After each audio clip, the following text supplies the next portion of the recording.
Option trader அன்பர்கள் அனைவருக்கும் அன்பு வணக்கங்கள். இன்னைக்கு ஜூலை 2ஆம் தேதி சந்தையில் என்ன மாதிரி வாய்ப்புகள் இருந்தது, நாளை தினக்குள்ள லெவல்ஸ் எப்படி இருக்கிறது அப்படிங்கிறதை பார்க்கலாம். நேற்றைய தினம் நிஃப்டியில் பார்த்தீங்க அப்படின்னா 24,050 கால் போட்டு எடுத்திருந்தோம். இதுக்கு நமக்கு எந்த இடத்துல க்ளோசிங் ஆயிருக்காங்க அப்படின்னு கண்டுபிடிக்கிறதுக்கு சிந்தட்டிக் ஃபியூச்சர் ஃபார்முலா எடுத்திருந்தோம். அப்போ இதுல 16 17 புள்ளிகள் நமக்கு வித்தியாசம் இருக்கனால 24,033. அப்போ 150 பாயிண்ட்ஸ்ங்கிறது பிளஸ் ஆர் மைனஸ். ஏன் இதுனா ஒன்றே செய் நன்றே செய் தொடர்ச்சியாக செய் அப்படிங்கிற மாதிரி நம்ம call seller put seller panic பிளேஸை வச்சு ரேஞ்ச் எக்ஸ்பென்ஷன் எப்படி இருக்கு அப்படிங்கிற அடிப்படையில் பார்த்து வருகிறோம். அப்ப அதுல பார்க்கும்போது நமக்கு 23,900, அதுக்கு அடுத்தது 24,200 இந்த பேஸ்ல இதற்கும் உண்டான தொலைவு அப்படிங்கும்போது 133, இதற்கும் உண்டான தொலைவு அப்படிங்கும்போது 167, இவங்க டோட்டல் ரேஞ்ச் 300. ஸோ இவங்க என்ன மாதிரி ரியாக்ட் பண்ணாங்க அப்படிங்கிறதை பார்த்து விடலாம். அதற்கு முன்பு பார்த்தீங்க அப்படின்னா மார்க்கெட் எப்படி இது நமக்கு கச்சிதமா ஒர்க் ஆகுது அப்படிங்கிறத பார்த்துக்கோங்க. இப்போ இது நம்ம காலையில மெம்பர்ஷிப்ல இருக்கிறவங்களுக்கு கொடுத்தது. இதுல பாருங்க, பேரல் ஏரியா 24,070, அதாவது 23,938 டு 24,070 கொடுத்துருந்தோம். மார்க்கெட் எப்படி நமக்கு அந்த இடத்த சப்போர்ட் பண்ணியிருக்காங்க அப்படிங்கிறத இங்க புரிஞ்சுக்கலாம். அதுக்கப்புறம் பேரல் ஏரியா நம்ம முடிஞ்சதுக்கப்புறம் கண்ட்ரோல் ஏரியா 24,220. ஸோ அதை எவ்வளவு தூரம் நமக்கு இம்பேக்ட் பண்ணியிருக்காங்க. அப்போ இங்க இருக்கக்கூடியது ஏதோ ஒரு லெவல்ஸ்ல இங்க நீங்க என்ன வேணாலும் முடிவு எடுக்கலாம். இங்க பிரேக் அவுட் ஆனா நீங்க மேல போகும்னு நினைக்கலாம். சப்போஸ் மேல போயிட்டு இங்க நிக்காம கீழே வந்தாங்கன்னா அதற்கு ஏதோ ஒன்று எடுக்கிறோம். ஏதோ ஒரு அந்த இடத்துல ஏதோ ஒரு முடிவு எடுக்கணும். ஏதோ ஒன்று நடக்கும். அது உங்களுக்கு சாதகமா இருக்கலாம், இல்ல பாதகமா இருக்கலாம். ஆனா அந்த இடத்துல ஏதோ ஒன்று நடக்கும். அப்ப அந்த மாதிரி தாக்குதல் அந்த மாதிரி இடத்துல மட்டும் நான் ஒர்க் பண்ணுவேன். இப்ப இந்த இடத்துல நமக்கு என்ன வேணாலும் நடக்கலாம். இது பிரேக் அவுட் பண்ணி கீழே போயிருந்தா நான் செல்லிங் பிரஷர்னு சொல்லியிருப்பேன். சப்போர்ட் பண்ணி மேல அது பாருங்க எவ்வளவு தூரம் சப்போர்ட் நான் சொல்லியிருக்கேன். ஆனா அந்த இடத்துல நமக்கு என்ன எடுக்க போறாங்க, நமக்கு நீங்க உங்களுக்கு அந்த ப்ராபபிலிட்டி என்னன்னு உங்களுக்கு தெரியணும். அப்ப அந்த இடத்துல ஒண்ணு இந்த இடத்துல மார்க்கெட் மேல போகும்ட்டு காலை பை பண்ணியிருக்கலாம், புட்டை செல் பண்ணியிருக்கலாம். இல்ல இங்க கீழே தான் போகும்ட்டு புட்டை பை பண்ணிட்டு காலை செல் அடிச்சிருக்கலாம். என்ன வேணாலும் பண்ணியிருக்கலாம். அப்ப என்னென்ன உங்களுக்கு என்ன ரிசல்ட் கிடைக்கும் அப்படிங்கறத பார்க்கணும். இந்த ரிசல்ட் உங்களுக்கு ப்ராபபிலிட்டி ஆஃப் சான்சஸை பார்த்துட்டீங்கன்னா அப்ப இந்த மாதிரி இடங்கள் வரும்போது நம்ம எப்படி ஒர்க் பண்ணணும் அப்படிங்கிறதை நீங்க எளிதா புரிஞ்சுக்கலாம். அதனால இதை முதல்ல உங்களுக்குன்னு ஒரு ஸ்ட்ராட்டஜியை பில்ட் பண்ணணும். அது போக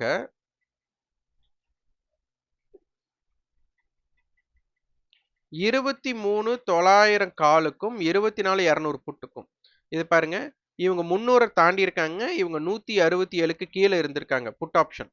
ஆனாலும் அது 300க்கு கீழே அவங்க ஸ்டாண்ட் ஆகும்போது என்ன ஆகுது, திருப்பி இந்த இடத்துல ஒரு வாய்ப்பை கொடுக்குறாங்க. அப்போ இந்த சான்சஸ் மிஸ் பண்ணிட்டு கீழே வரும்போது தான் திருப்பி மார்க்கெட் மேலே போறாங்க. அப்போ இதெல்லாமே நம்ம புரிஞ்சுக்கணும். இந்த இடத்துல இந்தியா விக்ஸ் மைனஸ்ல இருந்தாங்க. அப்போ மைனஸ் இருக்கும்போது மார்க்கெட் என்ன மாதிரி ஸ்லோ டவுன் ஆகுது அப்படிங்கிறதையும் நீங்க பார்த்து கொள்ள வேண்டும். இதெல்லாம் ஒவ்வொரு வே நீங்க புரிஞ்சுக்கிறதுக்காக. அப்ப இன்னைக்கு ஏடிஎம் டிகே பாத்தீங்க அப்படின்னா நமக்கு 25,050 கால் புட்டோடது பாத்தீங்கன்னா 137, 154. அப்ப நம்ம 145 அப்படிங்கிறது ஆவரேஜ் வரும். இப்ப மார்க்கெட் க்ளோஸ் ஆனது நியர்பை ஒன்றும் செட்டில்மெண்ட் கொடுக்கல. நான் 24,200 நான் கன்சிடர் கொடுத்துட்டாங்க. 24,200. இப்ப இங்க பாருங்க, 145 ரூபாய் இருந்தவங்க இந்த இடத்துல 108 அண்ட் 114.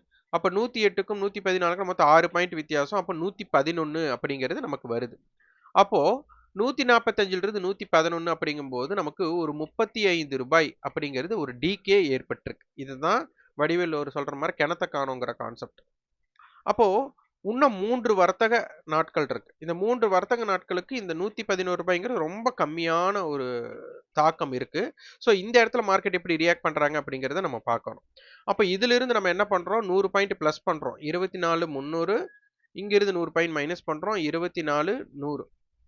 அப்போ இப்போ க்ளோசிங் செட்டில்மெண்ட் கிடைச்சனால புட் ஆப்ஷனோட விலை 6 ரூபாய் ஜாஸ்தி. அப்போ 24,194. அப்போ 24,100 காலுக்கு 94 ரூபாய் இன்ட்ரென்சிக் வேல்யூ, 200 ரூபாய் டோட்டல் ஏரியா. இந்த 24,300 புட் ஆப்ஷனுக்கு 106 ரூபாய் இன்ட்ரென்சிக் வேல்யூ, 200 ரூபாய் நமக்கு டோட்டல் ஏரியா. ஸோ இதை நோட் பண்ணி வச்சு உங்களுக்கு இதோட தாக்கத்துல எப்படி ஒர்க் பண்றாங்க அப்படிங்கிறதை பார்த்து கொள்ளுங்கள். அப்ப 24,300க்கு மேல நிலை பெறும் வரை இல்லைன்னா 24,100க்கு கீழே அல்லது மேல. அப்ப 24,200 மிட். அப்ப இத வச்சு நீங்க வொர்க் பண்ணணும். இது ரொம்ப ரொம்ப முக்கியமான ஒண்ணு. அடுத்து ஆக்டிவ் கான்டாக்ட் என்ன சொல்றாங்க அப்படிங்கிறதை பார்க்கணும். 24,100 கால் புட்டா குடுத்திருக்கிறாங்க. 24,100 கால் வந்துட்டு புட் ஆப்ஷனுடைய டுடே ஹை, அதாவது நாளைக்கு தினம் பார்க்குறீங்கன்னா எஸ்டர்டே ஹை, இன்னைக்கு ஹை வந்து நாளைக்கு எஸ்டர்டே ஹையா மாறிடும். அப்புறம் நாளைக்கு வொர்க்கிங்ல இருக்கும்போது லைவ்ல இருக்கும்போது டுடே ஹை இருக்கும் அண்ட் க்ளோஸ் இருக்கும். இதற்கு மேல இருந்தால் அப்ப இன்னைக்கு பார்த்தீங்கன்னா புட்டோட ஹைக்கு மேல தான் கால் வந்து க்ளோஸ் ஆயிருக்கு. அதே மாதிரி இன்னைக்கு நேற்றைய க்ளோசிங் 181. அப்போ இந்த 2 ஏரியா இவங்களுக்கு ரெசிஸ்டன்ஸா இருக்கு. அப்ப இதற்கு மேல இவங்க இருந்தால் என்ன? அப்ப 180க்கு மேல இருக்கிற வரை மார்க்கெட் என்ன ஆகும்னா மேல் நோக்கி போறதுக்கு வாய்ப்பா இருக்கும். அப்ப 24,100 பிளஸ் 180ன்னு எடுத்துட்டா 24,280 என்ன மாதிரி தாக்கத்தை ஏற்படுத்துது அப்படிங்கிறதை செக் பண்ணிக்கோங்க. அடுத்து ஆக்டிவ் கார்டு நாளைக்கு இருக்கவங்க அன்னைக்கு அந்த டயத்துல என்ன போட்டியாளரா இருக்காங்களோ அதை நீங்க செக் பண்ணணும். இப்போ ஸ்ட்ராடல் இருக்கிறாங்க. இப்போ ஸ்ட்ராடல் ஏரியாக்கு மேல தான் க்ளோஸ் ஆயிருக்கு. சப்போஸ் இதுக்கு வந்து நமக்கு 2, 3 விதமா நம்ம பார்க்கணும். ஃபிளாட் ஓப்பனிங் இருக்கலாம், கேப் அப் இருக்கலாம், அல்லது கேப் டவுன் ஓப்பன் இருக்கலாம். இப்போ இது ஒரு ஃபிளாட் ஓப்பன் அப்படிங்கிற மாதிரி இருந்தால், இப்போ மார்க்கெட் க்ளோஸ் ஆனது 24,000 ஃபிளாட் ஓப்பன்னா இந்த 24,100 ரீடெஸ்ட் பண்ணக்கூடிய வாய்ப்புகள் இருக்கலாம். இல்ல கேப் அப் ஆகுறாங்க, இல்ல பாசிவ் ஓப்பன் நடக்குறாங்க, ஓப்பனுக்கு மேலேயே இருக்கிறாங்க அப்படின்னா, இது பவர்ஃபுல் பண்ணிட்டு மார்க்கெட்ட மேல கொண்டு போறதுக்கு பார்ப்பாங்க. ஆனா open below previous close below இருக்கக்கூடிய சந்தர்ப்பம் இருந்தா 24,100 ரீடெஸ்ட் பண்ணுவாங்க அப்படிங்கிறத இந்த இடத்துல நம்ம செக் பண்ணிக்கலாம். அடுத்தது ஆப்ஷன் செயின். இங்க பார்த்தீங்கன்னா, இம்ப்ளைட் வாலட்டி எப்படி இருக்குன்னு பார்க்கணும். இம்ப்ளைட் வாலட்டி நமக்கு ஒரு பெருசா ஒரு இம்பாக்ட் இல்ல. அதே மாரி நமக்கு பெரிய ஓப்பன் இன்ட்ரெஸ்ட்டும், ரெசிஸ்டன்ஸ் அண்ட் சப்போர்ட்டும் நமக்கு வொர்க் ஆகல. ஆனா இந்தியா விக்ஸ் வந்துட்டு நமக்கு பிலோ 15ல இருக்கிறாங்க. இம்ப்ளைட் வாலட்டி 10க்கு கீழ இருக்கும்போது நமக்கு டோட்டல் ரேஞ்சே ஒரு நாளைக்கு 100 to 150 புள்ளிகள். இது எப்படி இருக்கு அப்படிங்கிறத செக் பண்ணிக்கோங்க. இன்னைக்கு நிஃப்டியோட பேங்கோட இது பார்த்தீங்கன்னா உங்களுக்கு தெரியும். நம்ம 58 300 பேஸ் பண்ணி நம்ம குடுத்திருந்தோம். 900 புள்ளிகள் பிளஸ் ஆர் மைனஸ் பண்ணி, அது டேட்டா எப்படி இருந்ததுங்கிறத செக் பண்ணிக்கோங்க.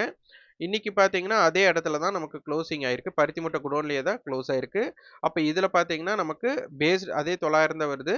அப்ப நியர்பை இந்த நேத்தைய கால்குலேஷனே இன்னைக்கு ஏன்னா ஒரு 50, 60 புள்ளிகள் தான் டீகே ஆயிருக்கு. அப்ப நியர்பை அதே ஸ்ட்ரைக் தான் நமக்கு இம்பாக்ட் ஆகருக்கு. ரவுண்ட் ஆஃப் ஃபிகர் 900 வச்சு போடும்போது அதே தான் நமக்கு கிடைக்க போகுது. ஸோ எப்படி இருக்கு? ஏன்னா நம்ம இந்த ரேஞ்ச ப்ரீவியஸ் க்ளோஸ பேஸ் பண்ணி ரேஞ்ச வச்சு நம்ம கால்குலேட் பண்ணும்போது, நீங்க மார்க்கெட் பார்க்குற வியூ எப்படி இருக்கு? என்ன மாரி தாக்கங்கள் ஏற்படுது அப்படிங்கிறத ஃபீட்பேக்கா கமெண்ட் பாக்ஸ்ல பதிவு பண்ணுங்க. நமக்கு ஜூலை 14ஆம் தேதி pre open stock selection online class வந்து துவங்குது. ஜூலை 19ஆம் தேதி வந்து பார்த்தீங்கன்னா, 1 hour online paid work shop இருக்கு. அது வந்து பார்த்தீங்கன்னா, இப்ப நம்ம இப்ப சொன்னோம்ல ப்ரீவியஸ் க்ளோஸ் ஏடிஎம் ஸ்ட்ரைக்க வச்சு இன்ட்ரின்சிக் வேல்யூ எப்படி கால் பண்ணணும் ஒரு இன்டெப்த் நாலேட்ஜ் குடுக்குறோம். ஜூலை 25ஆம் தேதி ஆப்ஷனோட டோட்டல் பேட்ச் ஸ்டார்ட் ஆகுது. விருப்பம் உள்ளவங்க வாட்ஸ்அப் பண்ணுங்க. 9842610908 நம்பருக்கு வாட்ஸ்அப் பண்ணுங்க. நன்றி, வணக்கம்.